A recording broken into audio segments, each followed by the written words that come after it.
Bapak, Ibu, dan saudara-saudari yang dikasihi Yesus Kristus. Selamat pagi dan salam sejahtera buat kita semuanya.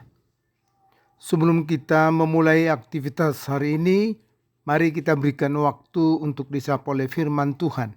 Sebelumnya kita berdoa. Kasih karunia dan damai sejahtera dari Tuhan Allah Bapa kita dan dari anaknya Tuhan Yesus Kristus yang menyertaimu. Amin. Saudara-saudara, firman Tuhan hari ini Jumat tanggal 23 Januari 2026 diambil dari kitab 1 Tawarik 4 ayat 10. Demikian firman Tuhan.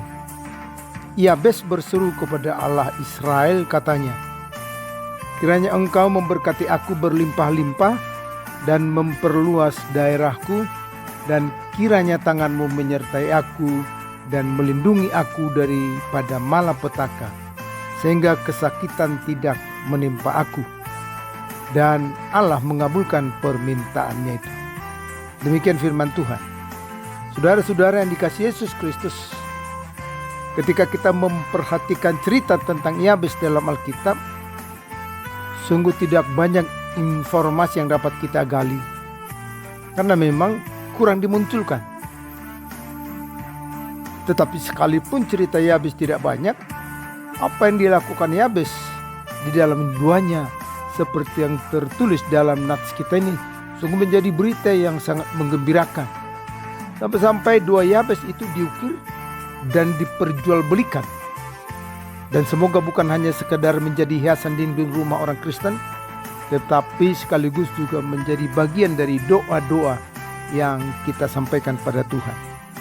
Saudara-saudara, dua Yabes ini menjadi dua yang sangat menarik, karena memang duanya itu merupakan jeritan hatinya yang terdalam.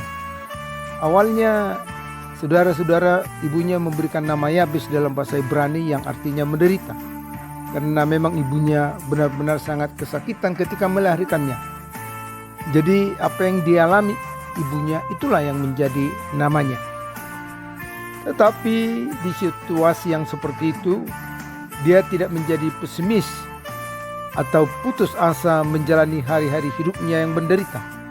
Sebaliknya, dia mengangkat doanya kepada Tuhan agar dia mendapatkan perubahan.